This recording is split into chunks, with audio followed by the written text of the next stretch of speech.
I always felt like an outcast, was bullied. My big goal in life was like, I want to be a best-selling author. And then it happens, and it really fucked with me. We're wired to want status. We're wired to want to be beautiful and sexy and to want to impress others. Like, that's never going to go away. The question is like, what do you want once that is kind of removed from the equation? You can always choose in every moment to see things in a way that makes you feel better. It's not easy. It's actually really, really hard. But in that sense, happiness can be a choice. It's just a question of, do you know how to access it?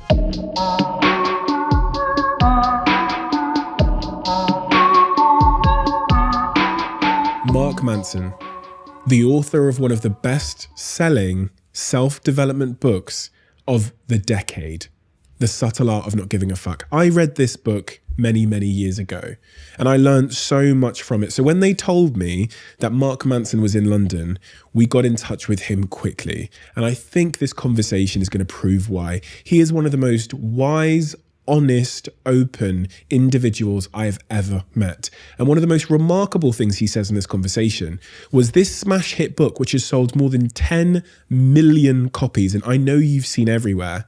When that became a success, he lost orientation in his life. Mark's complete story, the story you've probably never heard, is immense. He used to be a pickup artist. He then became an entrepreneur, which led him to become a blogger, which led him to become an author. And he draws on all of those experiences in one of the most self-aware ways I've ever seen on this podcast to deliver actionable insights to live a better life. He's a guest that you requested time and time again, and I'm so glad you did. So without further ado, I'm Stephen Bartlett, and this is the Diary of a CEO. I hope nobody's listening, but if you are, then please keep this to yourself.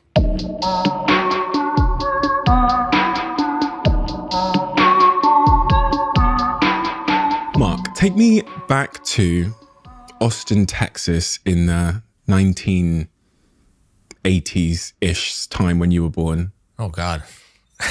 What was life? What was life like for you? I mean, when I was really young, it was nice. You know, so I grew up, I had a very kind of conventional suburban American childhood, especially when I was younger, you know. So I had the house with the yard and all the kids on the street and, you know, playing soccer or football or whatever. So that was nice. I think where things started to kind of go off the rails, so to speak, when you start hitting that age, 11, 12, 13, and you start, your brain develops a little more and you start becoming a little bit more aware of norms and culture and people's expectations of you and things like that. I grew up in the American South. So I grew up very religious, very conservative, and I'm neither of those things. So starting around that time, I started kind of feeling like an oddball, you know? I was really into art and music and books. I read all the time, and you know, those values just weren't really respected a whole lot where I came from. In fact, they were viewed as suspect. I was going to say, on the playground, that doesn't sound like it would be conducive with fitting in and being part of the crew. Yeah, and it's I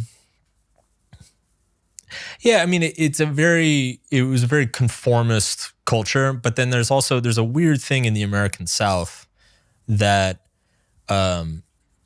people are very sensitive to kind of like, you know, you think you're better than me, you think you're smarter, you think you're like so good because you read this book and, you know, got an A on that test or whatever. So there's like a weird, like, it's actually very toxic, but like there's kind of a weird judgment that happens if you're not doing the same thing the same way as everybody else.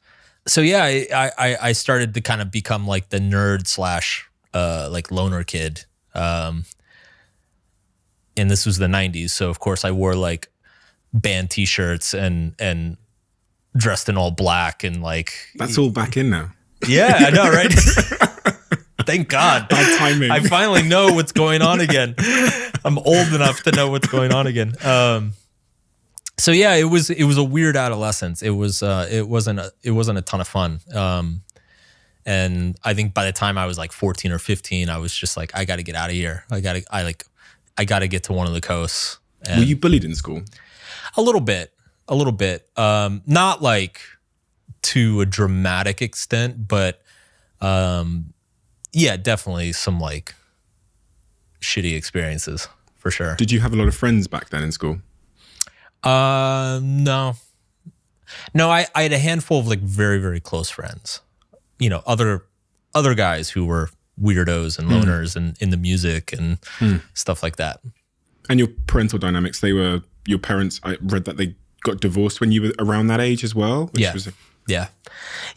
I mean, my parents are really good people, but I would describe it now as they were doing the best they could with what they knew, but their knowledge wasn't, I guess, sufficient to be like fully functional emotionally. You know, they came from emotionally dysfunctional families. So in their head, like giving 100%, like they're giving 100%, but really their 100% is actually kind of like, you know, 40, 50% of what the family needed to like function well. Is that psychologically or financially? Do you mean like in terms of like affection, care, lessons? It was primarily emotionally. So like financially we were fine. My dad's always been like very successful. But it was mostly emotionally, right? So I'm trying to think of an example here. You know, so like kind of this idea of, you know, my parents were the opposite of overbearing. They were like probably two hands off, right? So it was like one of those things like if I had a big event at school or a big moment, or if like the girl I liked was mean to me or something, you know, it's like I could never go to my mom or dad. Like if I tried to go to my mom or dad and kind of like express these things, they just kind of look at me like, why are you telling me this? You know? And so it was a very stoic and distant, and I use the word stoic not in stoicism, but like very kind of cold and distant household. Like we didn't talk much, and we definitely didn't talk about feelings or insecurities or stuff that me or my brother were going through. It was just kind of like, I can relate to that. Yeah. Like I never had, I still think to this day, well, maybe actually in the last year, but like my whole childhood, my mum and dad had no idea what I was doing with my life. No idea who I was dating, feeling, nothing. Yep. My dad, like I don't think we had a conversation about anything to do with school, feelings, you know?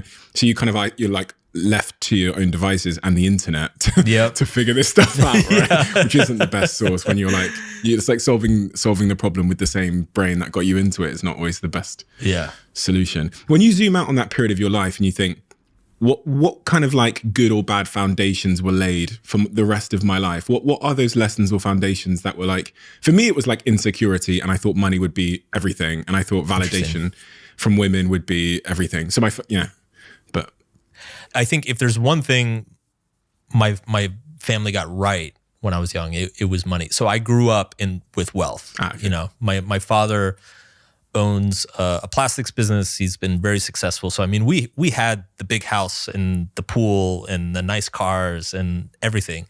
And it was interesting actually because his business really started to take off probably when I was like 8 or 9 years old. And so we went from kind of like I'd say like upper middle class and then suddenly when I'm 9, it's like everything gets upgraded. You know, we've got BMWs, we've got, you know, we're flying first class, like, you know, so we get all the stuff, right? And it's interesting because that's pretty much exactly the time that my parents' marriage unraveled and, you know, the family kind of fell apart. So I learned at a very young age that money doesn't solve it. Like whatever your problem is, you know, unless your problem is you're hungry, like money's not going to fix it. So I was very blessed in that regard that I got to learn that lesson very early. So that, you know, we've all got that hole in us that we try to fill with something. And so money was never that for me. For me, it was more, I think because I always felt like an outcast, was bullied to a certain extent, rejected by like every girl I ever liked. For me, it was much more social, you know? So it's like I had this desperate need to be liked, to be like the cool guy at the party, to have all the girlfriends. Like that was my big weakness. So you go off to college. What do you study? How does that go for you in terms of social interactions? So one of the best things I ever did, you know, I went to school in Boston, and Boston's a completely different culture and environment.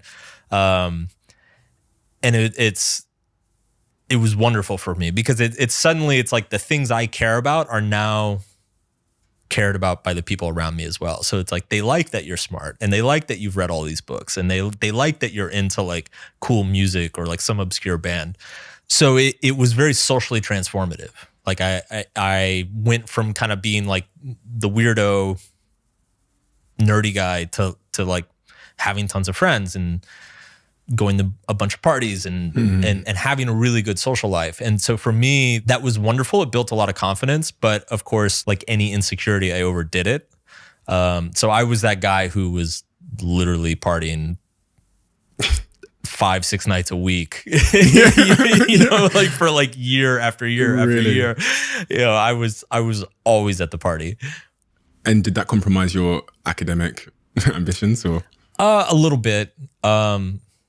You know, I guess I didn't do this consciously, but I kind of made the calculus in my head that like the most important thing about college is that you finish, you know, right? It's like no job interview is actually going to ask you what grade you got on your history exam your second year.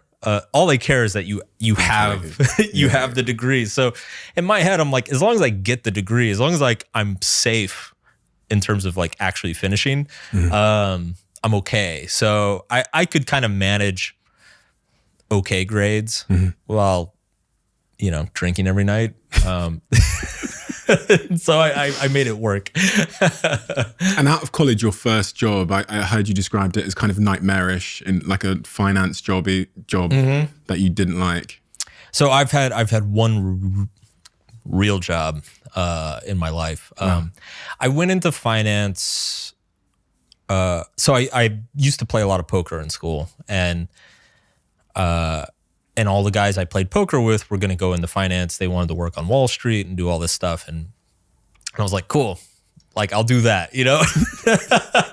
That just seemed like kind of like the logical next step. And I got hired at an investment bank in Boston, and I went to work. And I remember it was 10 a.m. on the first day. I was doing training, and it was 10 a.m. on the first day. I'd been there for like maybe 2 hours, 2.5 hours. And I remember thinking to myself, how long do I have to stay here before it's like okay to quit? On the first day. On my first day. And then my second thought was, this is a really bad sign. You know, like if I'm having this thought on my first day, this is a terrible sign. So I lasted about 6 weeks. Wow. That was your first and only job. Yeah. I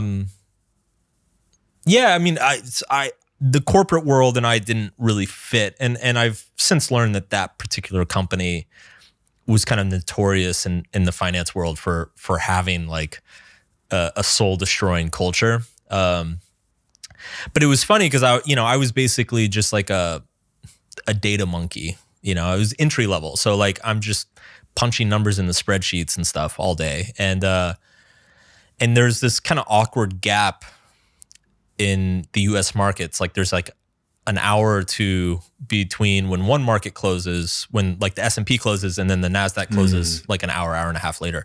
And so you'd always have this like awkward hour where you're kind of just waiting around, waiting for the next market to close. So I'd bring books, you know, I'm a book nerd. So I'd sit there, I'd have a stack of books on my desk, and I'd sit there and I'd read books in that hour. And I remember my boss came by and he's like, you can't do that. And I was like, what do you mean? I mean, these are like finance books too, right? Really? Like I'm like, yeah. And he's like, you can't do that. And I was like, why not? He's like, you need to be working on something. I was like, well, there's nothing to work on. Like this is, we're waiting for the market to close. And he's like, yeah, but you can't be seen doing that. Like that's, you got to keep yourself busy. I I was like, what the fuck, man? Like, I remember too, my first week there, because I had messed around with like some computer coding and stuff in college, and I noticed that like a lot of the data entry that we were doing, you could easily program a script to do it automatically, right? It's like probably an hour or two of my day is like not even necessary. And so I remember I went to my boss and I was like, hey, you realize like we can get a script to do this, right? Like I could probably, spend a couple days, figure out, do some research, get it to work. And he was like, no, go back and put your numbers in. Like he had no interest whatsoever. In my head, I'm like, I got this great idea. My boss is going to be so impressed. I'm going to like, get moved up or whatever. And I just got shot down. And so it was just very clear, like, I don't know. It just wasn't. There's a cultural issue there, though, isn't it? Because your boss has probably got that from somewhere above where he doesn't really give a fuck about optimizing the efficiency of this company. He just cares about getting his check, and then it probably trickles up the line. Yeah.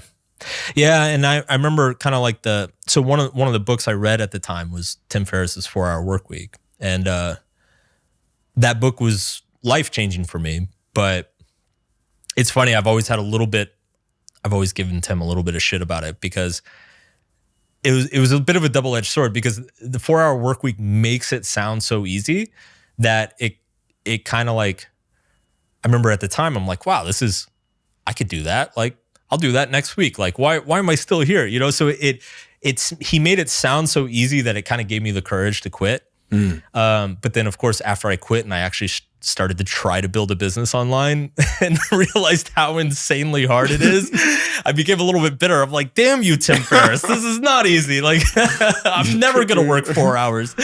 Yeah. What was that business you tried to build after you quit?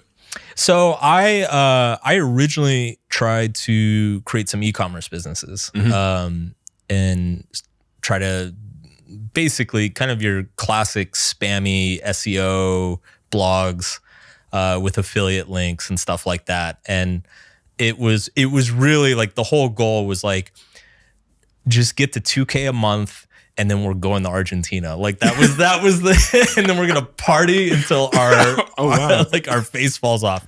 And that was the whole goal at the time. I think it was 22 or 23. And it's funny because back then, this is like 2008, 2009. Back then, the way you got traffic to like blogging was new and kind of like the big new thing. And so if you wanted traffic to your website to sell your stuff, you needed the blog. Yeah. And so I started my blogs as a way to just get traffic to like sell this stuff. And so one of the websites I was doing was dating advice, and I was promoting a bunch of dating ebooks written by a bunch of people, and that one started to take off. That one started to develop like a really large audience. And so after about a year or two, I realized I'm like, I kind of suck at this e-commerce thing, but the blogging is going really well. So, and this kind of started your journey into the pickup artistry world, right? Yeah. So tell me about that, because before we started recording, I shared a secret that I've never shared before, which is that I also found myself falling into the pickup artistry world when I was in my early 20s, because of Neil Strauss and then Mystery and then every other book that I read and every other video and documentary and YouTube video that I consumed and torrent that I downloaded and forum that I scraped. But when I read that in your story, I found that really, really fascinating, because I suspected the incentives and the appeal of that world were probably quite similar to me, in the sense of me being quite insecure and seeking validation from women, maybe. Yeah. So tell me about your journey into pickup artistry. I took to it pretty hard and pretty quickly. I think it really scratched that itch that insecurity I had, from my childhood. Looking back on the pickup stuff, it's really interesting, and it's funny because it's over the years I've met so many talented and successful guys. Like when you told me that you were into it, I wasn't even surprised. Like I've met so many talented, successful guys in the last 5-10 years who are like, oh yeah, I was into that shit too. It's like we kind of like say it under our breath. And I think it here's my theory about what that whole thing was and why it happened.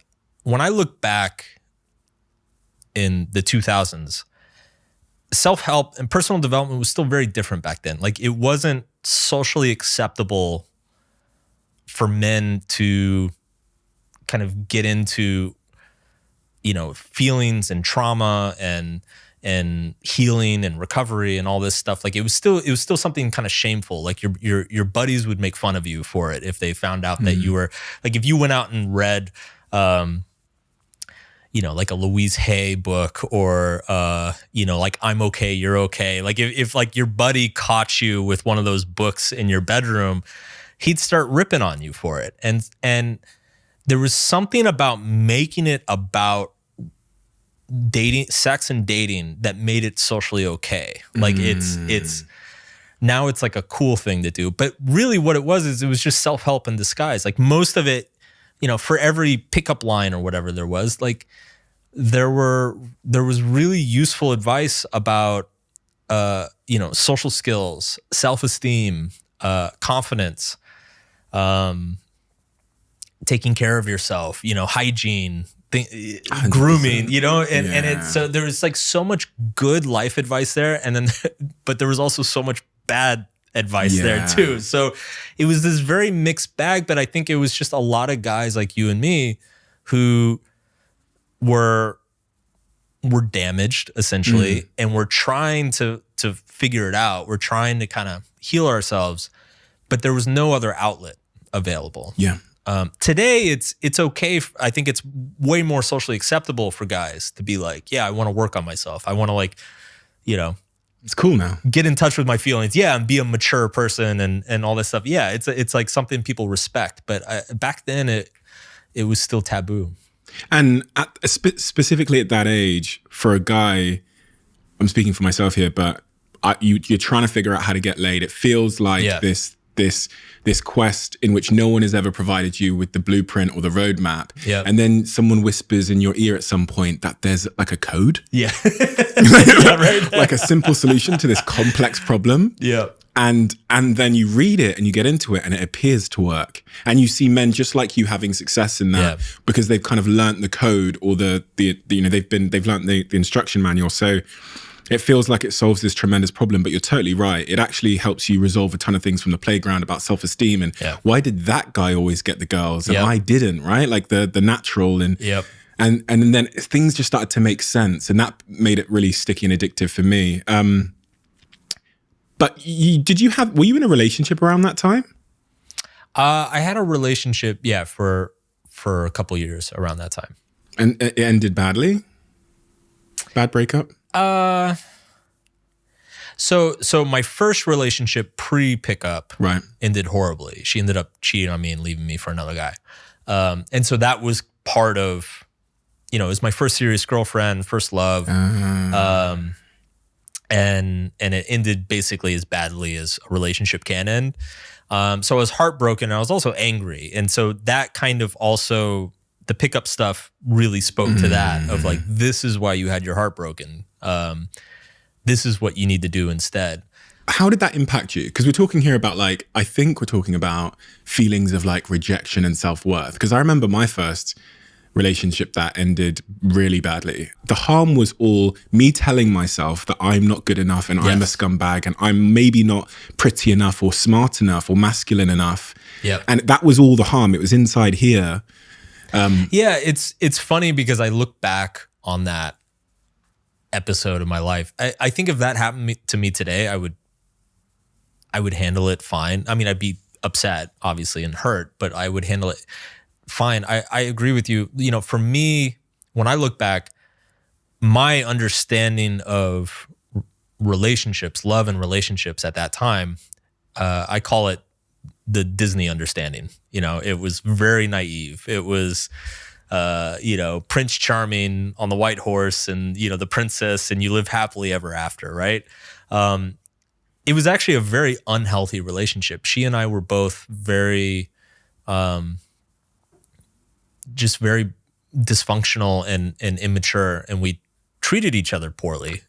But we were in love, and when you're that age and you're naive, like you think love is the only thing that matters. That you're willing to pretty much tolerate like any terrible treatment towards each other because you're in love. Like it's the love will figure it out, right? And so I think a lot of the pain for me, it wasn't just her leaving, like that was painful, but it was also having that kind of Disney understanding of love and relationships completely shattered. Like everything because in my head, I was like an amazing boyfriend and I did everything right, you know? So to have that blown up in my face, and come that realization that like everything I thought was true is not, and I have no idea what's true. Like that's a really, really hard place to be. And so that was probably at least 50% of the difficulty as well, is just trying to like pick up the pieces and figure out like, wait, you know, what is love? What is a relationship? How are you supposed to be towards each other? I have no clue. But you have a clue now. Yeah.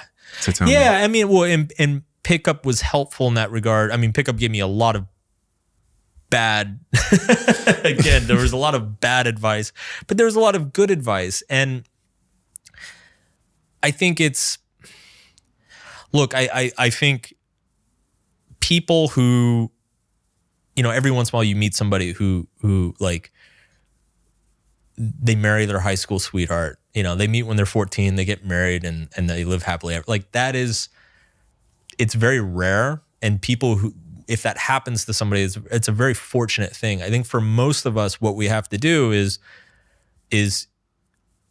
you go through a number of relationships that just blow up in your face, and you have to have them blow up in your face to understand what's healthy, what's not, what do you need as a person, and what do you not need, and also how to give to others. Relationships require a skill set, and you can't develop those skills. Like if you come from a background like us, like you don't grow up being taught that skill set. Like my parents didn't have that skill set either. So you have to learn it through trial and error, like you learn anything else. It just so happens that the trial and error of romantic relationships is unbelievably painful. Yeah, I was going to say, no one wants to do that. Like, yeah. Lessons no one wants to learn. Yeah. So what are those fundamental characteristics then of a good relationship? I've heard you write about a few of them, things like respect, and what are those things that you've come to learn now that you wish you knew then? I think every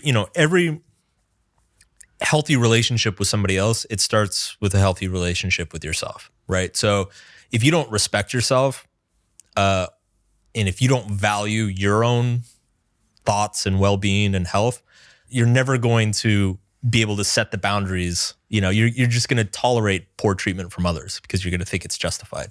So, you know, people tend to have it backwards. They think like, if I can just find a great relationship, then I'll feel great about myself. But that's just, it's a recipe for disaster. Like you got to get straight with yourself. And then once you're straight with yourself, that enables you to have that healthy relationship, to be able to share it with somebody else. So like that's paramount, totally key. Like you got to get your own shit straight. You got to, like, whatever baggage you got rummaging around up there, whatever trauma you've got in your background, you got to start working on it. And then you need to be able to approach the relationship with a certain amount of vulnerability. Like you need to, you know, again, most of us by default, when we find that somebody that we're crazy about or who's crazy about us, our natural inclination is to start hiding all the ugly stuff. They're like, oh, well, if she doesn't know that like I did this, or if I really like kind of think that, you know, then she'll love me.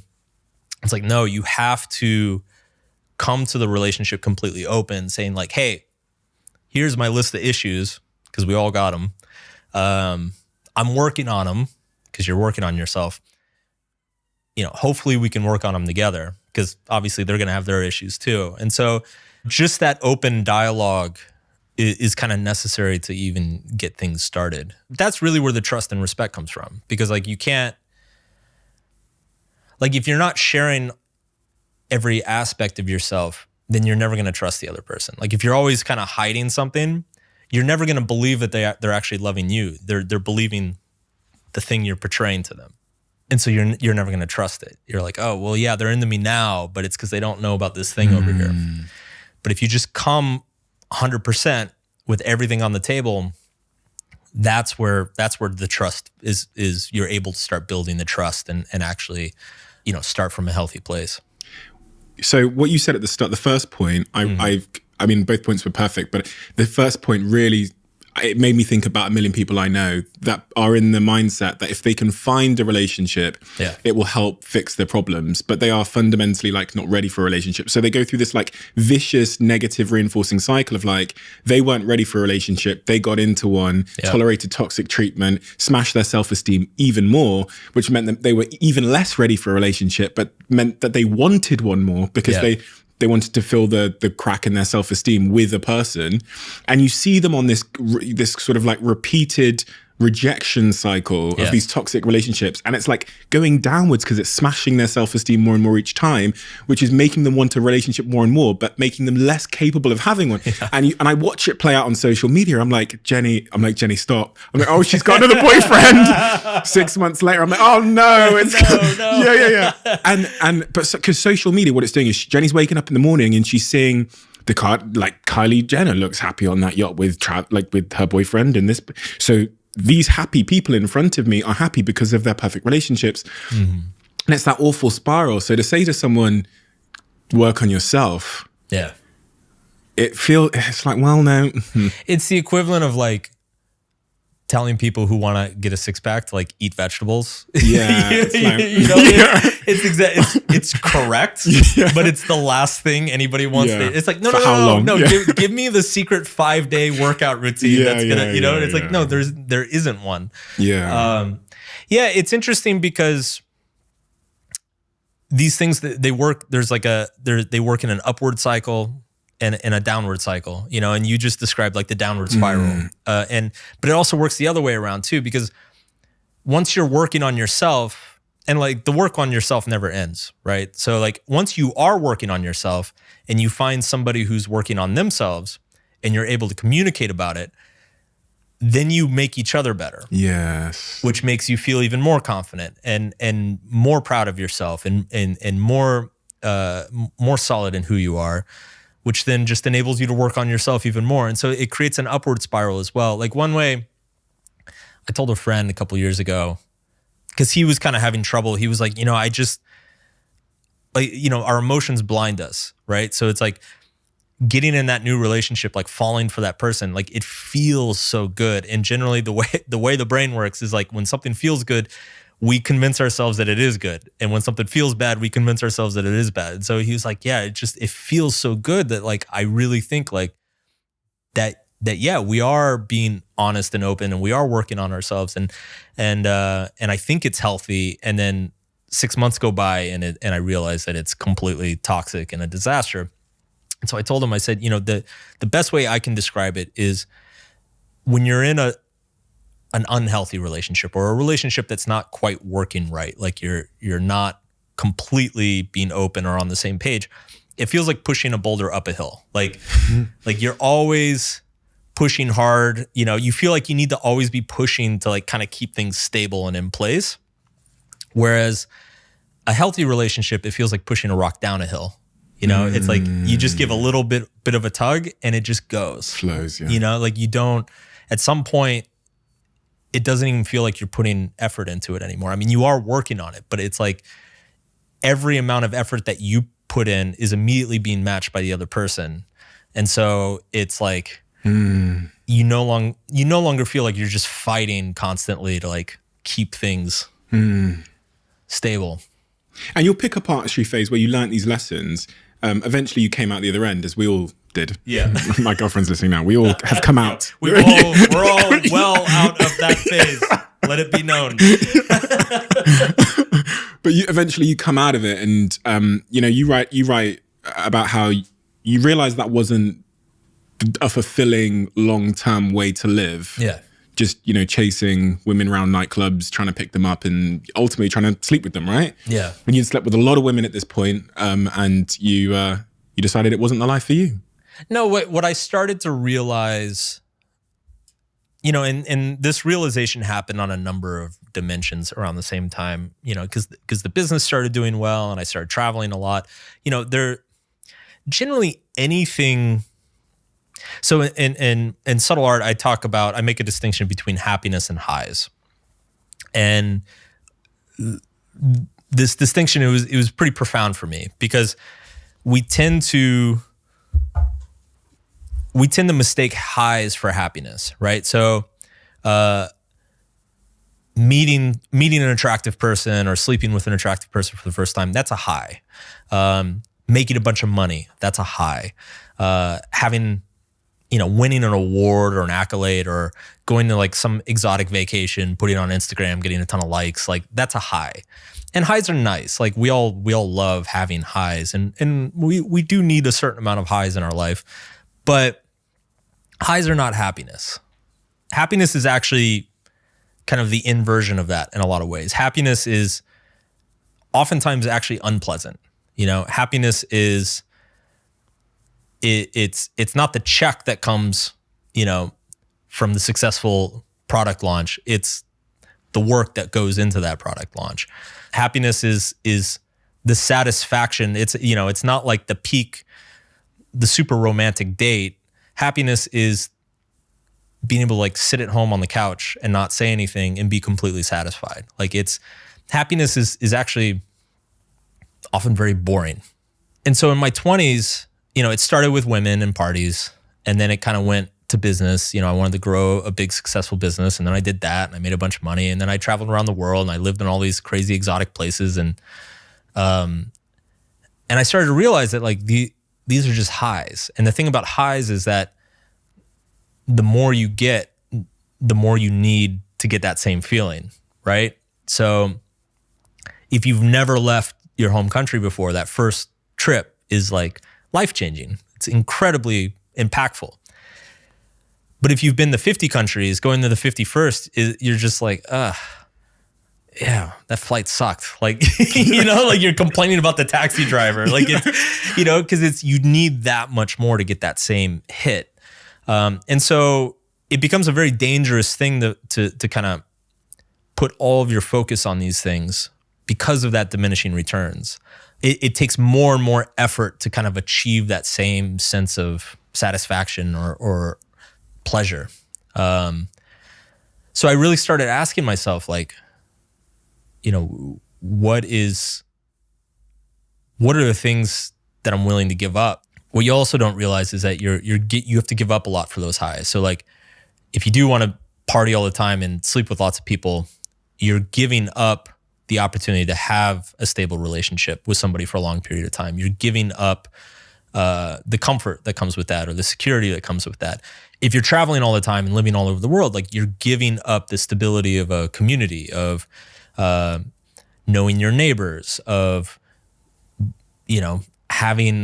being able to see your friends consistently. Like there's all these subtle, unsexy things that you're giving up to chase the highs that you don't really realize you're giving them up until you've given them up for a long time. So I started to realize that and kind of like rethink my whole understanding of what happiness and success is in general. So I'm keen to get into the details there, but again, jumping ahead a little bit, is that an easy thing to do?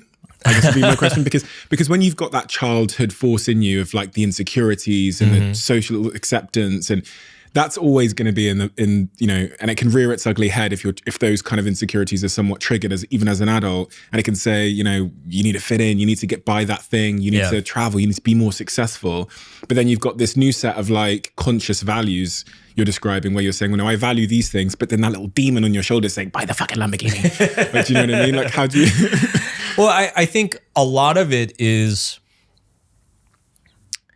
I think a lot of value, like changing your values. And again, I think I say this in subtle art, like you can't just sit on the couch and think your way out of your values. Like you need to go live them and then have them fail you, really. And for me, that what that looked like, going out and kind of living this fantasy life of partying all around the world and hooking up with all these girls, and then just having that fail me and realize that it's actually very empty and and realize after a few years that you're literally not keeping in touch with all these people who you thought like, oh my God, we're gonna be friends forever, and then 3 years go by and you realize you're not keeping in touch with any of these people, and then you go on Facebook and you see like that now they're married and they just had a kid and they're so happy, and you're like, shit, I'm like still doing the same thing, like I'm still drinking on a beach with the same people for like the third year straight. Like something's not right here. In the case of money, it's like, I think sometimes people have to buy that Lamborghini and realize it doesn't fix anything. Yeah. That was me. Yeah. Like it's fun for a week or a month, or like you get to go show your friends or your parents or whatever, and then they don't really care. You're so right in what you said earlier as well. Linked to that point is like, I remember buying the big house, like 7-bedroom house with a tennis court, out in the countryside. The cost was I was now an hour and a half away from my friends. They couldn't come anyway. Like I was there for 9 months before I was like, I said to the landlord, like, please let me out. Like, and I moved into this like one bed right in the middle of the city, because in fact I'd exchanged like the status ego. I bought into the status and ego of having this big house, but the cost was no one could come and see it. I was lonely as fuck. It meant that my commute to work was 3 hours there and back. It's like a terrible, insecure decision at 21 years old, right? So, and then, but I had to do it. Like Steve had to taste that himself and have it fail me, as you say. So I know I'm jumping ahead again, but Will's got a great story in his book. So for context, you wrote Will Smith's brand new book called Will. Yep. Which I have so Will had a hit record when he was a senior in high school. He was 17. And of course, he went out and bought like 4 different cars and a bunch of motorcycles, bought a house. And he has this great moment where he lined up all of his cars and motorcycles outside his new house and then invited his dad over. And his dad shows up and he's like, yo, what's up, Pops? Like, what do you think? You know? And his dad's like, are these all yours? And he's like, yeah. What do you think? And his dad goes, man, what the fuck are you doing? You only got one ass. What do you need 4 cars for? And sure enough, like 2 years later, he went broke, you know, because he spent all of his money. Yeah. He spent all of his money and didn't pay taxes. So that's a bad combination. Damn, you really have, you know, and I always think this because I write a lot of quotes and I wrote a book and stuff. And I always say in my writing, like, my words will never overcome your insecurities. Yeah. That thing that kid said to you when you were 7 years old or your dad said to you will always be a stronger force in your life than some 140 character quote that I say about how you should be living your life. So right. Go do the work, right? And learn that for yourself. Why should you drink, Huel? We're going into the 4th quarter of the year. Diets are dropping off. We're becoming lazier and lazier. And what tends to happen when our diets dip and we start to become less compelled to go to the gym is, we get out of shape. We start to feel low energy. We start to binge eat bad things. And Huel is the antidote. It's nutritionally complete. So you get everything you need for your diet in a drink. You get your 20 grams of proteins. You're going to get your 26 vitamins and minerals. It's low sugar, high in fiber. It really is the cure to a lot of the health issues that we see in our personal lives, but in wider society. If you've never tried it, all I'll ask you to do is give it a try. And if you're like me, then you will like the Wild Berry Ready to Drink. You'll like the mac and cheese, which is just selling like absolutely crazy, unsurprisingly. You'll like the cinnamon, and you'll like the banana flavor. Those are my recommendations. I know a lot of people love the chocolate flavor. Let me know. Try it, get yourself healthy, and send me a message on Instagram. Tag me on Instagram as well on your stories if you do try it out, because I sometimes upload those tags. And let me know which is your favorite flavor. Can't wait to hear from you. One of the things you say is that your one rule for life is each person must never be treated only as a means to some other end, but must also be treated as an end themselves. Yeah. Please tell me what that means. It's a little philosophical. It actually comes from the philosopher Kant. It basically means that, like, I think anything that is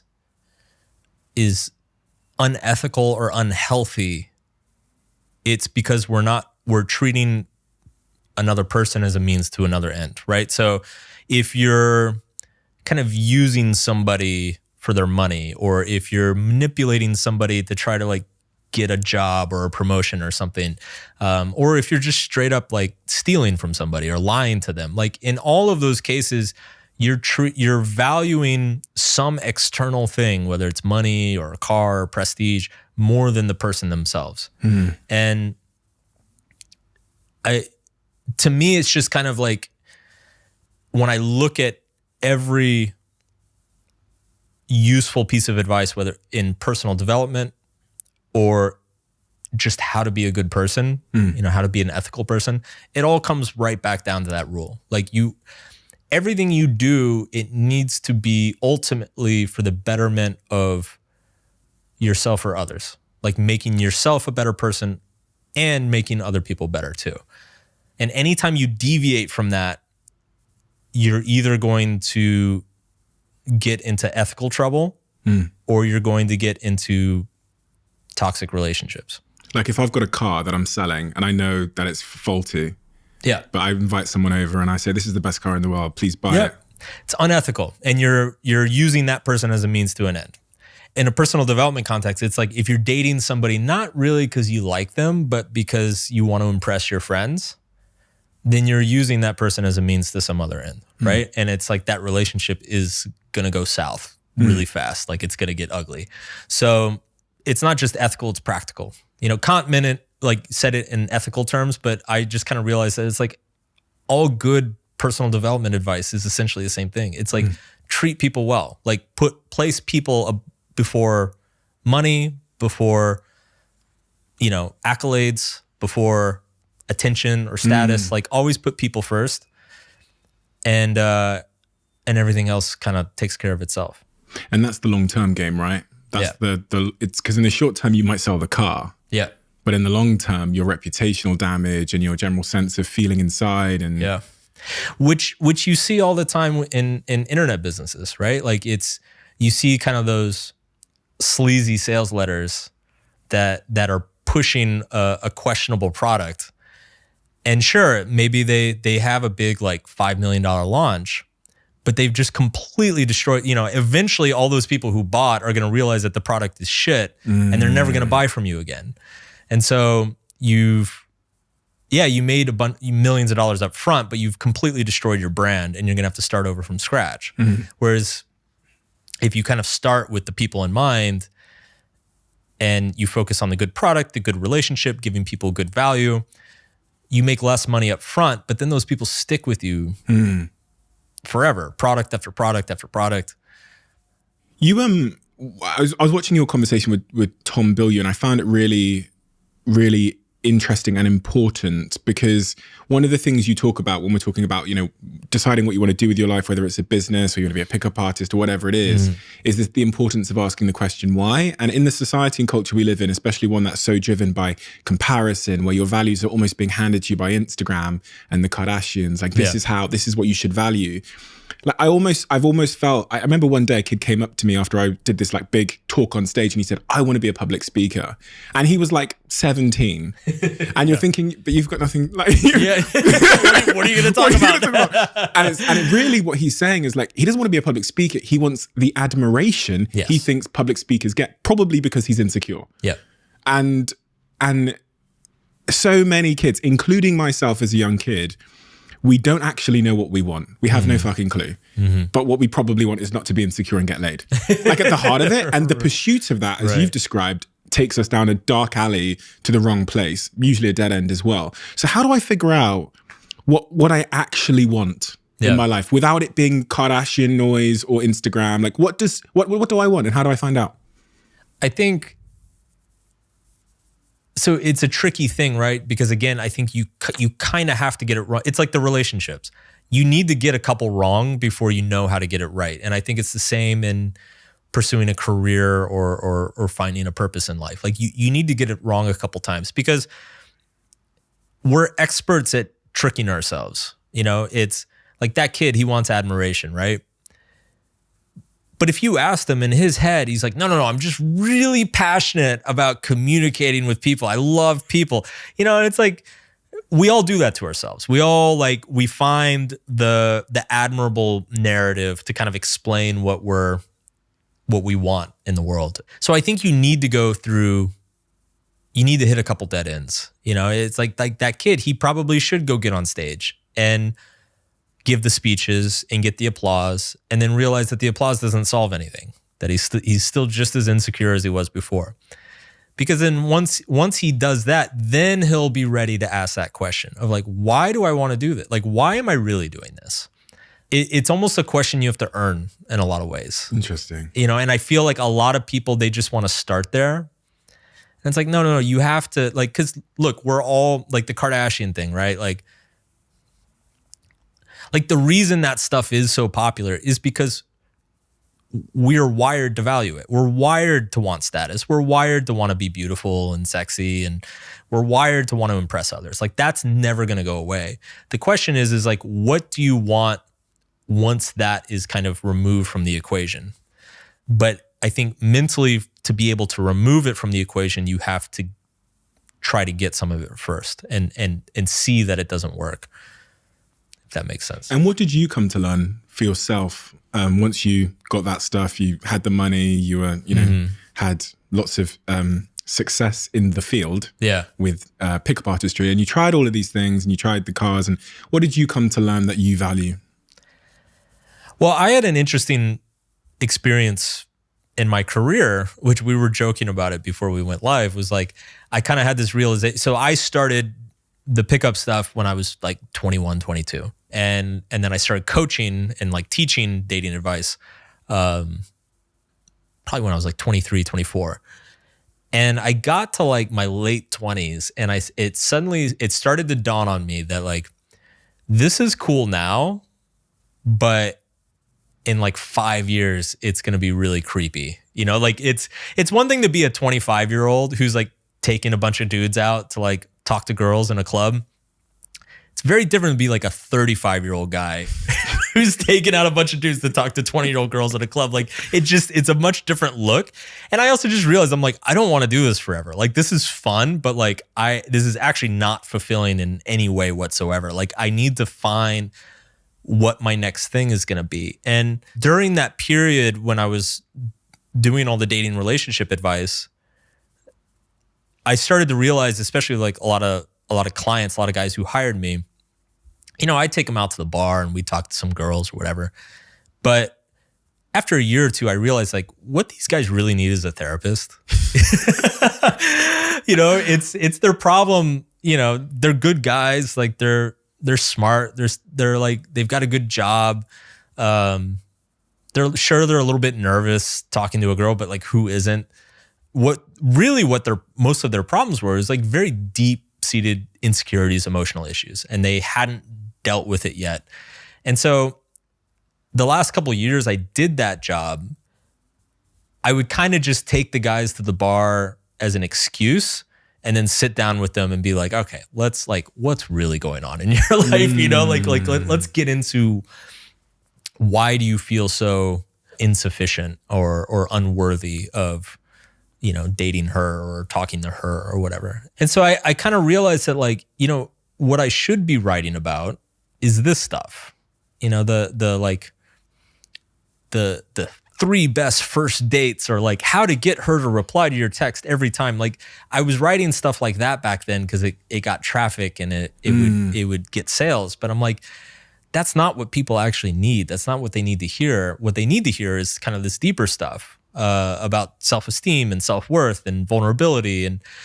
And so I made that decision to pivot into that, to stop being the dating coach and actually start writing about personal development and emotional health, because that's something I knew I could be proud of and I could do for the rest of my life. You know, you can be a 50-year-old talking about those things, and it's still like something you can hang your hat on. Like, but I never would have gotten there if I hadn't done the dating coach stuff. If I hadn't kind of been obsessed with the, like, yeah, let's go to the club and like try to get laid. Like, that's the entry point, right? And then you find the deeper stuff along the way. And that's your sort of now your professional value, I guess. One of the things you value professionally.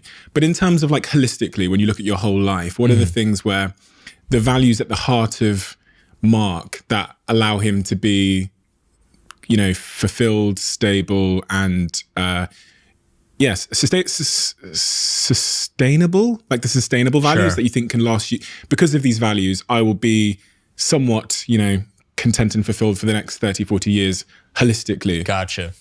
So, I mean, the answer, it's going to sound really banal, but but it's true. I think probably the biggest one for me is honesty, and not just honesty, with the people in my life. Like honesty is a standard that I hold kind of everybody, all my friends and everybody I work with too. But it's also something I hold myself to, being honest with myself. I think generosity is one that I've discovered.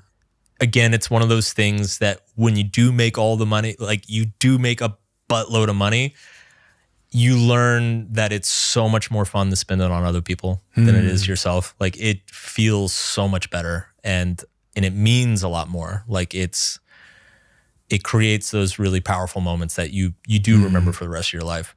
Whereas the Lamborghini, you forget about. Only 2 seats, right? Yeah, you only got one ass. So. Community is an interesting one that you talk about often. Yeah. Having a community is something that I disregarded when I was pursuing just becoming rich myself. Was connection. And it was actually, I think, a TED talk I saw where the TED talk was telling me that men who have been in a relationship and had strong relationships live longer, are healthier, are happier. And I was thinking, what? Because it was a counter narrative to my just be rich, thing. Yeah, I mean, community was one that I had to kind of begrudgingly accept. Same. Yeah. Because I always have been such a loner, right? And it, I think living abroad for so long, it kind of forced me to accept my own loneliness, and recognize, and I started achieving a lot of great things in my business and having all these great experiences, and then realizing that nobody I really cared about was around me when it was happening. And so it felt, to a certain degree, it felt kind of pointless. So I moved back to the States and settled down, and one of my goals when I moved back to the US was I want to have a stable group of friends who are kind of on the same path as me. And it's one of the best things I did, honestly. You referenced honesty a second ago, which I find really another really interesting one.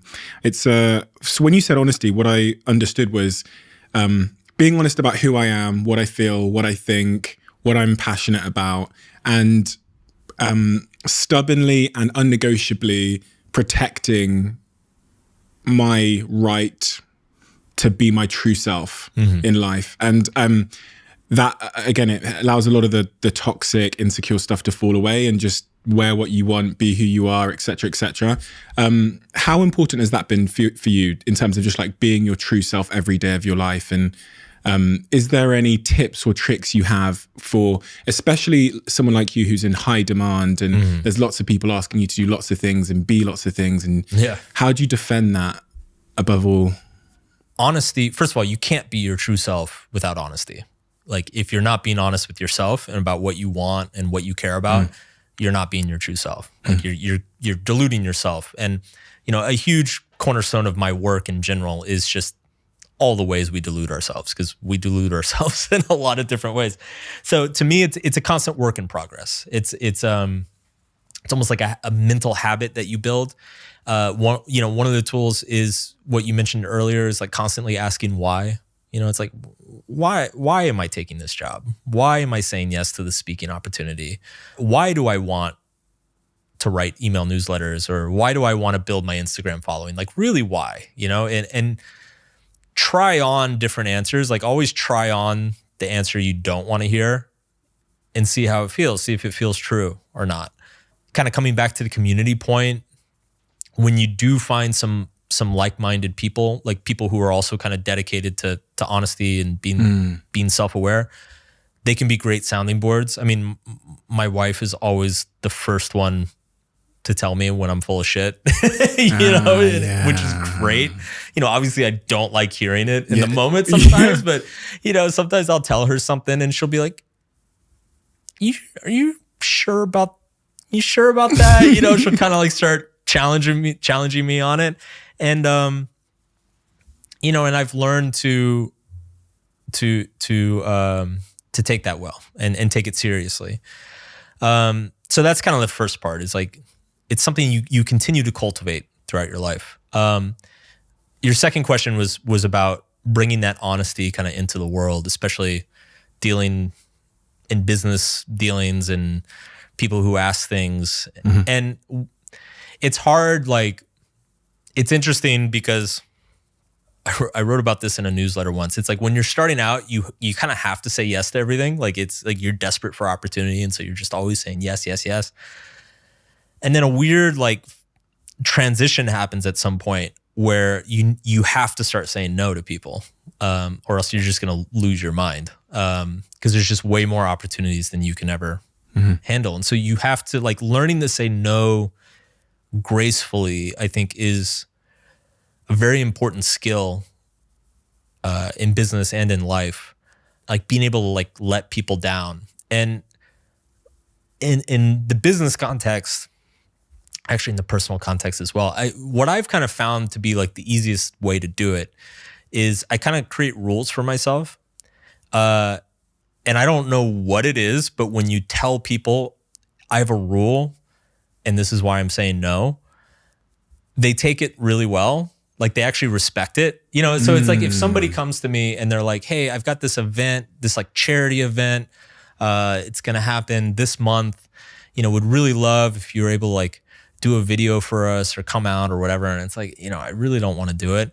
If I'm just like, hey, sorry, but no, you know, like, then it starts to feel really weird and emotional and personal. Yeah, exactly. It feels personal. Yeah. I think that's what it is.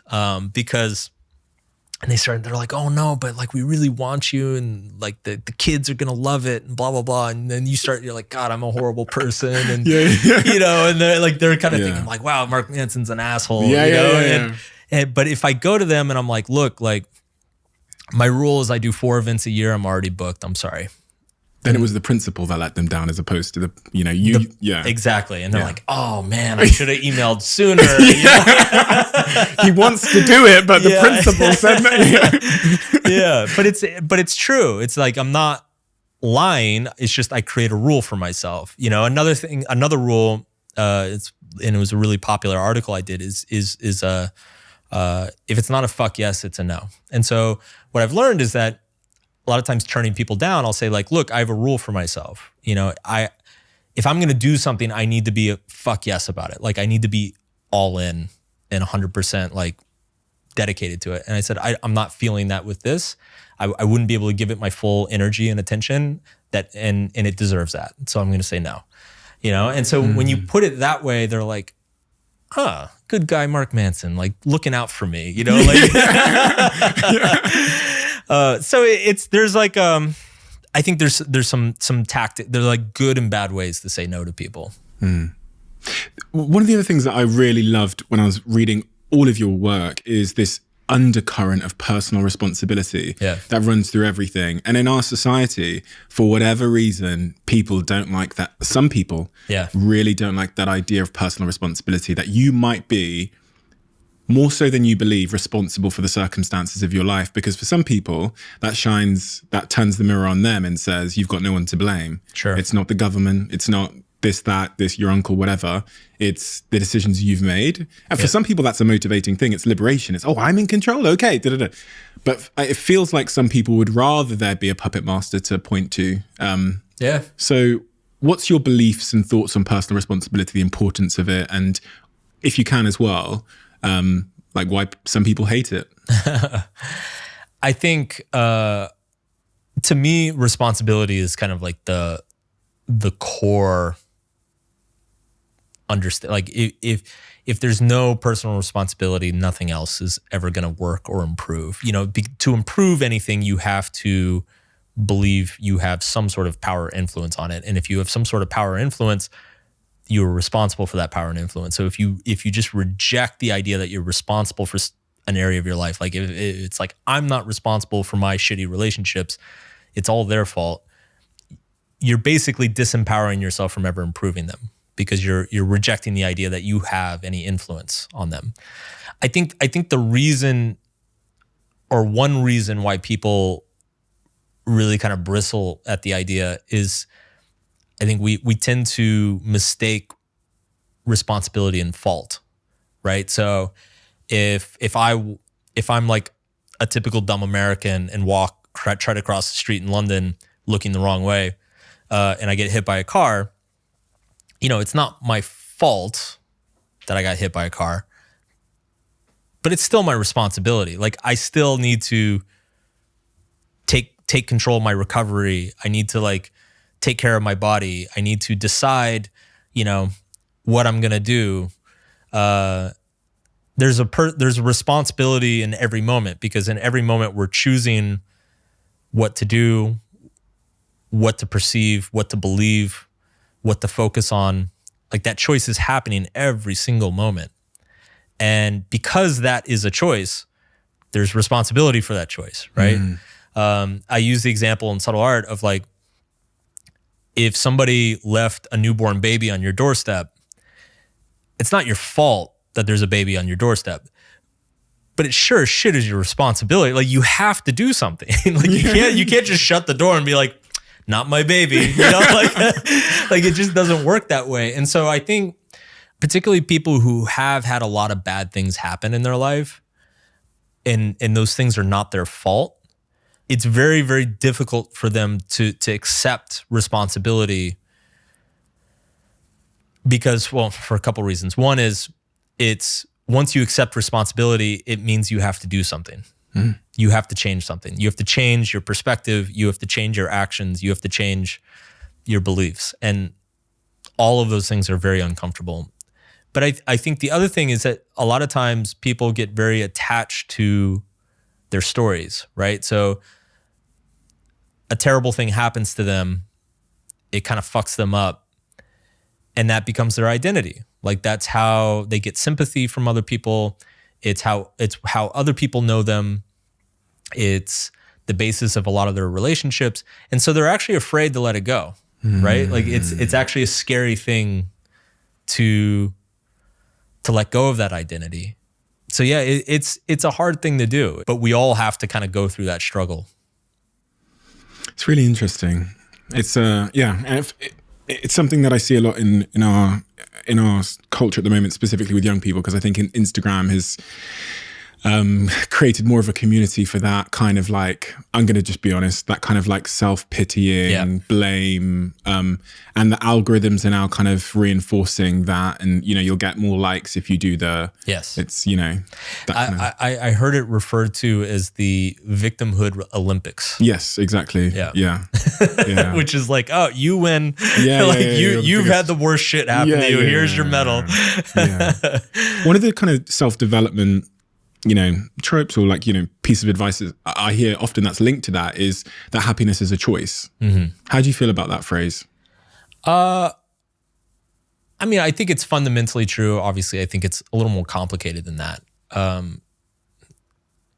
But it kind of comes back to what I was saying. Like I think when people say that, what they're referring to is like in every moment you get to choose what to focus on, right? So if a car hits me in the middle of the street here, I can either focus on how unlucky I am and how unfair this is and how it fucked up my press trip to the UK, and all this stuff, or I can focus on something else. I can focus on, how fortunate I am to survive, how, and I think this is where kind of like the positive thinking stuff was intended to refer to, like classic self-help of like, just think positive.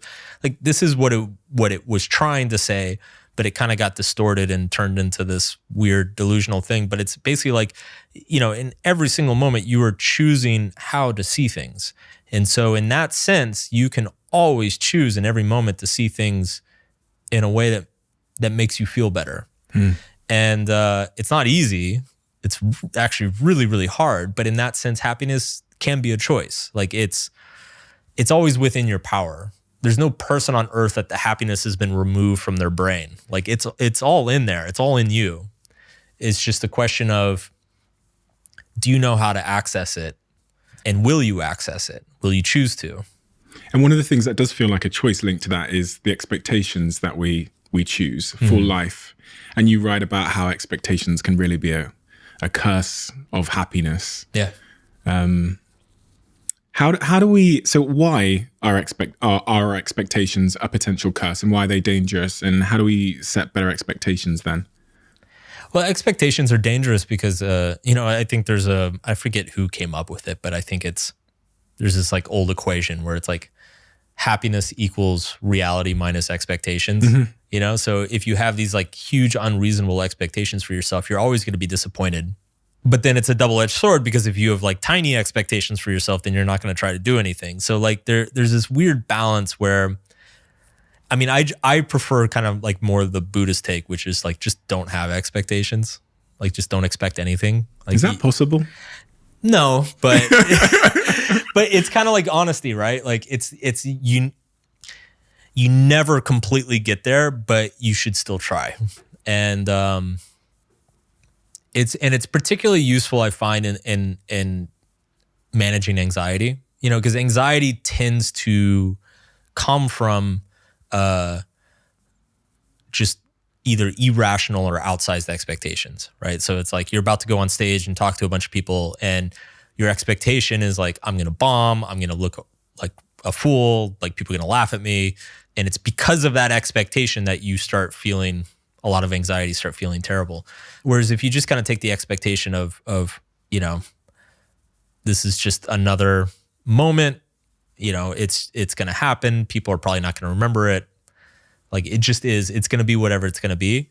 It can eliminate a lot of that. I do that with my book launches, because obviously, like any author, I'm like, I probably was the same with you. Like that when your book is coming out, like you're like crippled on the floor, like everybody's going to hate me. They're all going to laugh at me, and it's, to me, it just helps to just remove any assumption of like what it's going to be, don't assume it's going to do well, but don't assume it's going to do poorly. Like it's going to do what it's going to do, and you're going to be fine either way. So even though you know that, do you still feel? Of course. Yeah. Of course. Like the anxiety never goes away, but it gets managed, right? Do you suffer with anxiety? Yeah, for sure. And how long have you suffered with it for? I mean, since forever. I mean, I am human. Yeah. So it's kind of like I see it as a spectrum almost. There's like, on one end of it, it might be, and if I sound super naive here, it's because I am, like, there might be nervousness before, pre-performance anxiety. And then there's like the daily struggle with anxiety, which can be like debilitating, I guess.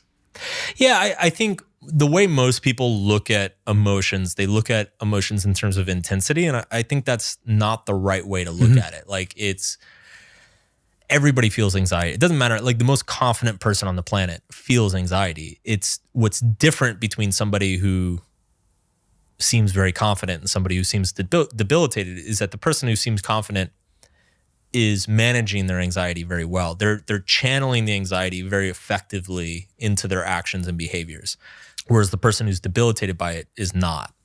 So in that sense, I see managing emotions, it's like a skill, right? And I think we all kind of know this. Like we all know somebody who's like very good at managing their anger, or somebody who's very good at managing their anxiety. And we all probably know somebody who's very bad at managing their anger, somebody who's very bad at managing their anxiety or managing their sadness. And so I think it's, so we each kind of have like a natural talent for some emotions and not others. And so it's something we kind of have to learn. Like you learn to feel the anxiety and then use that energy, kind of adopt the right mindsets and beliefs around it, and then use that energy in a way that's effective. You write about, how, especially in Everything is Fucked, a book about hope, how mental health ailments are somewhat increasing in the world. It appears. I mean, some people say that it's because we're like, diagnosing, overdiagnosed, or whatever. But I would assert, if I was to guess, and based on the information that I've seen, and I'm a big heavily involved in a company called Attire Life Sciences, which is in the psychedelic space. So we look at schizophrenia and depression and anxiety. It does appear to be increasing, People do appear to be getting more anxious. And my general belief, which is not backed by anything, is that how could we not be in a world where there's so much stimulation? Yeah. If you go back to, our tribal roots versus today, it's just constant. So anxiety and thinking about the future and depression and these things are probably increasing. You talk about how a lack of something to strive for is at the root cause of a lot of this, and how as life has got more comfortable, we've got into trouble in a way. There's, so a lot of that book revolved around kind of this interesting paradox. Like there seems to be a very, very subtle trade-off between comfort and meaning. And kind of a very simple example is like, if you remember like back like 100 years ago, right? Like most of the population is living on farms. There's wars going on all the time. There's diseases all the time. It's very easy to know what to hope for. It's very easy to know what gives your life meaning. Like you got to get the food harvested for next season. Like you got to feed, your 8 kids or whatever it is, or you got to survive the war. And so these kind of existential questions of like, what is my purpose? And like, what am I here to do? And am I using my talents the most effectively? Like these don't even enter into the equation. Like it's just pure survival. And this is kind of what I was referring to like earlier, that why question is almost a privilege. Like you almost earn it, right?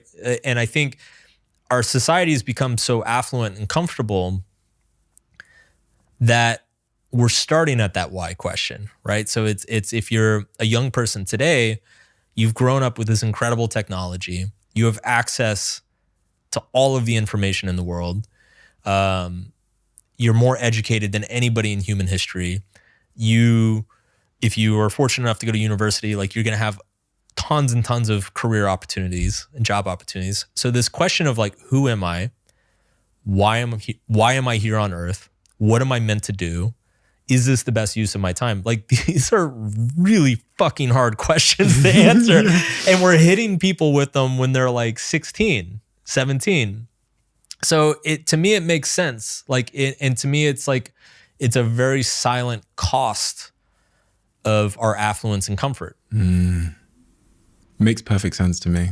In so many, just in my own life, I think one of the most I've talked about this before. One of the most destabilizing, disorientating moments of my life was when I had financial freedom. Yeah. And in fact, it was on the day where someone offered me financial freedom. So it was when someone offered to buy my company. And I talk about this, I go home and I'm sat here and then I'm thinking, but then what? Like I'm going to give up my because I was trying to make it, survive. And someone comes along and says, we'll give you X tens of millions. And I'm 25 and I'm thinking, but then what am I going to do with my life? And I'm trading off my purpose for this big pile of cash, which isn't going to give me purpose. Yeah. So I had a bit of an existential crisis there, of figuring out what my actual why was. And I don't think it was much. I felt like life was much easier before that, when my clear Maslowian objectives were like food, water, shelter, not self-actualization. Yeah. That's a really crazy thing, that when you make people comfortable and free, you give them an existential crisis. An existential crisis, of meaning, right? You like trade physical hardship for emotional and mental hardship. And obviously I think most of us would choose the emotional and mental hardship over the physical hardship. But it's funny, I mean, I had a very similar experience after Subtle Art took off. I had massive royalty checks start coming in, and for like 10 years before that, my big goal in life was like, I want to be a best-selling author. I want to be one of the most popular authors and bloggers in the world, and then it happens and all this money shows up and it really fucked with me. And it's funny because I've talked about this in a few interviews, and it usually like they have no idea what I'm talking. Like it's one of those things like you feel like such an ass for saying it, talking about it, because it's people are just like, yeah, fuck you. Like, like I'll take that problem any day, but it's true. But it's anticlimax, miserable, all that kind of. Yeah, I just kind of sat on the couch and played a lot of video games because I'm like, well, what now? Like any book I write is not gonna, So that's not super exciting.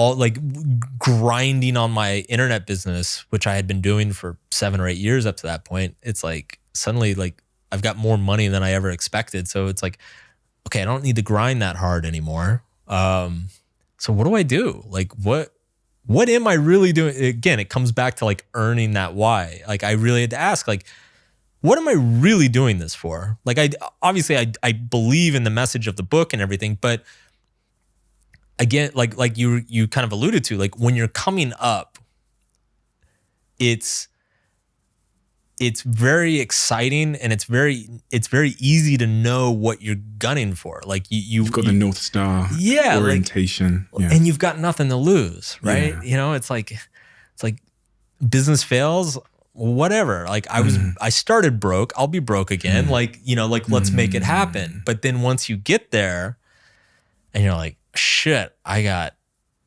got contracts, I've got an agent, I've got an audience, I've got a team. Suddenly, like there's a lot to lose, and it becomes a lot harder to know, like, what are you gunning for? You know, like what's the next mountaintop? Right? Was that a low moment for you psychologically? Strangely, yeah. I actually the year after Subtle Art came out was probably the most depressed I've been since I was a teenager. And yeah, it's, you know, there were a few people in my life that I could talk to about it and understood. But so here's the funny thing. Again, you feel like such an ass. Like it's like you're literally experiencing the most success of your entire career and you feel so aimless and lost. And I remember the first person I came across, I've got a friend in New York who was the co-founder of a unicorn startup. And I remember he was the first person I mentioned it to, and he was like, well, yeah, of course. You know, and he was like, every founder has this, like it happens all the time. And then the other group of people that I found that understood, I did some podcasts with some famous comedians, and every single one of them was like, of course, dude, like every comedian who gets their first special, they're like, the year after is like the worst year of their life. I completely get it. I struggled with understanding why. Am I ungrateful? Right. But that's really fascinating. I don't think it's not something that I knew about you, but it's, of course, if I'd really thought about it, I would have been able to guess that wouldn't have been. Yeah, I think part of it too is the velocity of success.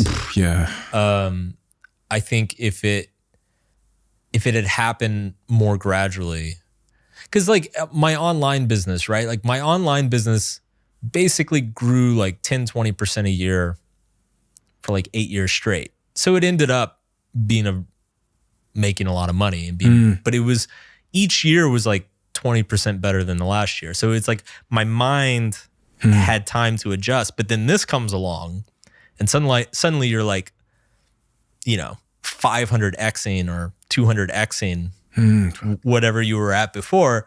And like your brain just can't keep up. Like it's. How did you like recalibrate and come out the other end? And how did you kind of readjust your thinking to say, okay, we're going to strive for things now. We know that it might not reach the meteoric success of this, but there's another, you know, set of foundations that we're. It's funny. So the next book, Everything is Fucked, was very much motivated by all this, you know? So it's the core thesis that we just talked about of Everything is Fucked is like, what is it about being comfortable and affluent that like fucks with you? Makes us so like neurotic, you know? And it's because I was going through that. So that it's like, I've always written the books that I need to read. And so Everything is Fucked was exactly kind of what I needed to read. There's a lot of like just subtle mental adjustments. You know, again, like realizing that I can say no to a lot of this stuff. Like it took me like a year or two to realize like, I don't have to accept all these speaking gigs. Like, you know, I'm tired. I'm exhausted. Like I don't have to say yes. I don't need the money. Like you could start saying no to this stuff. You know, that it took a while for that to sink in. And then kind of finding another why. You know, like I think for me it was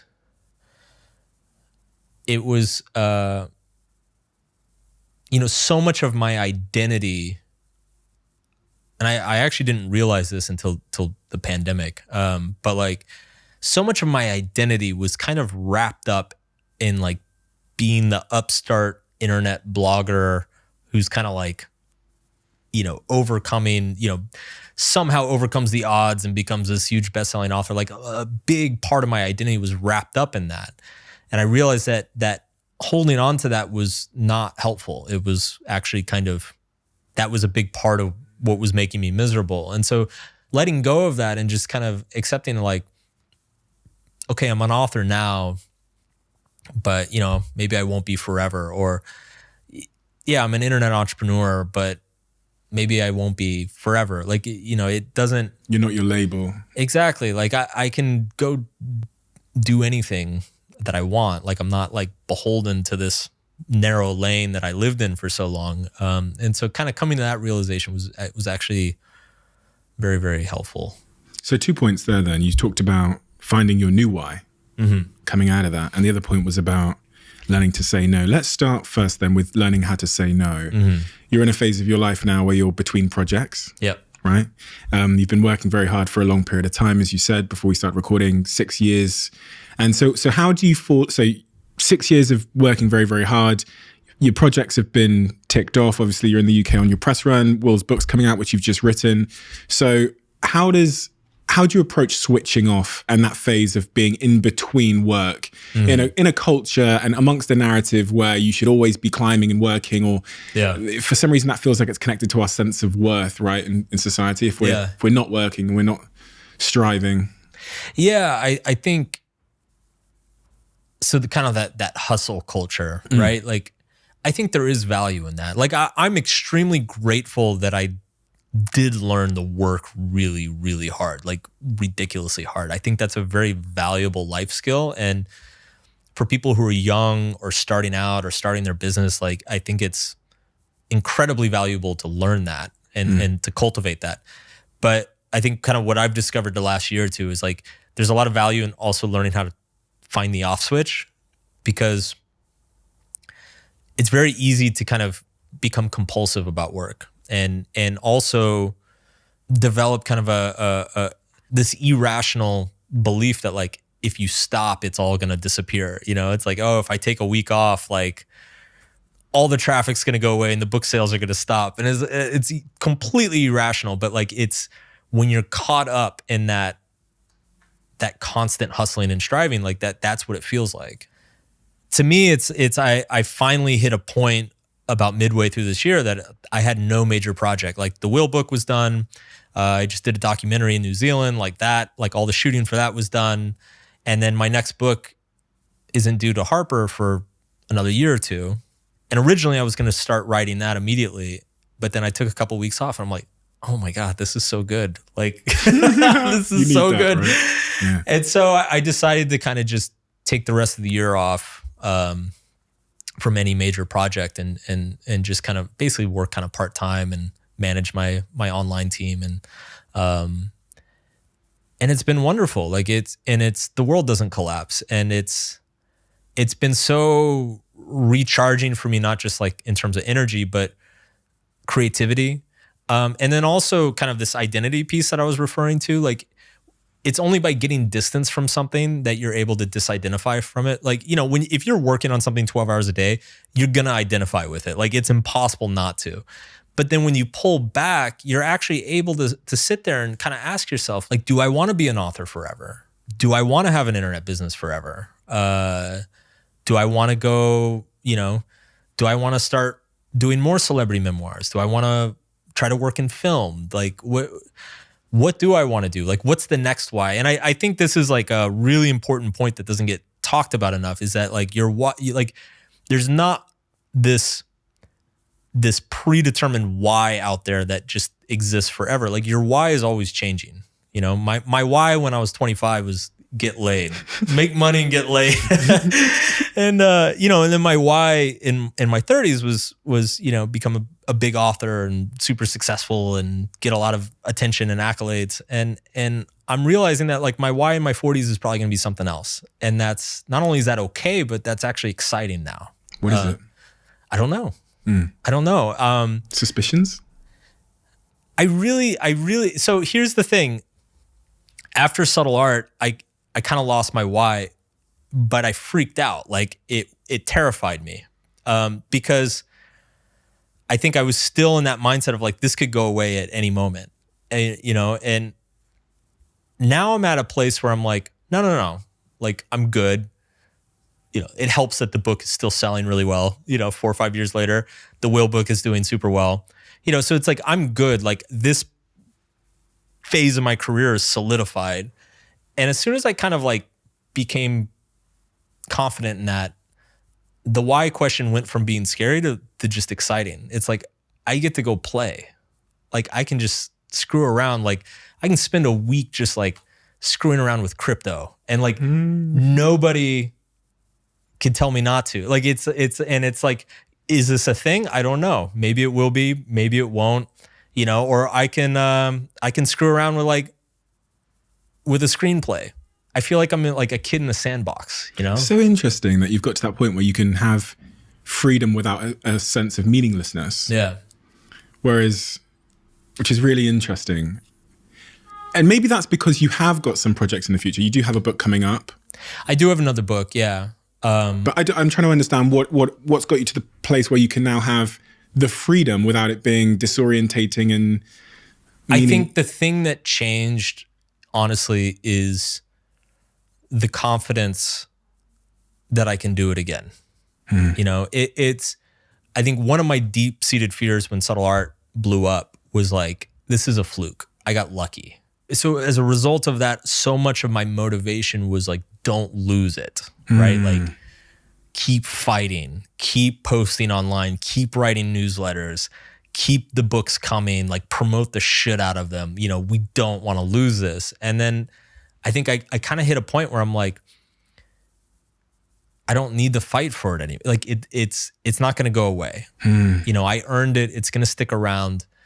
I don't need to fight for this forever. The fear is gone. And so, and then once that happened, yeah, it stopped being about trying to hold on to what I have. And it became much more of just like, oh, there's a freedom here, you know, and I could go do some amazing stuff, especially now I have resources and connections and all this stuff. Like there are a lot of great opportunities that could happen in front of me. And so now it's actually just excitement.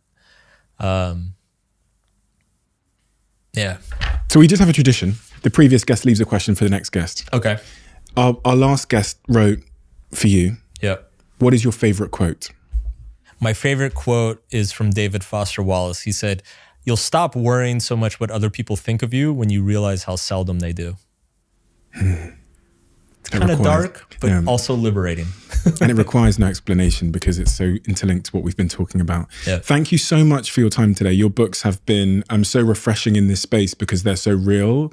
They're so multifaceted and nuanced, and they present a different perspective on self-help and personal development, which is not often conveyed in a lot of the books that I've read. So your book, I think, was just the Subtle Art book was such a smash hit because it was so refreshingly, uniquely challenging in so many fundamental ways. And your next book is actually my favorite.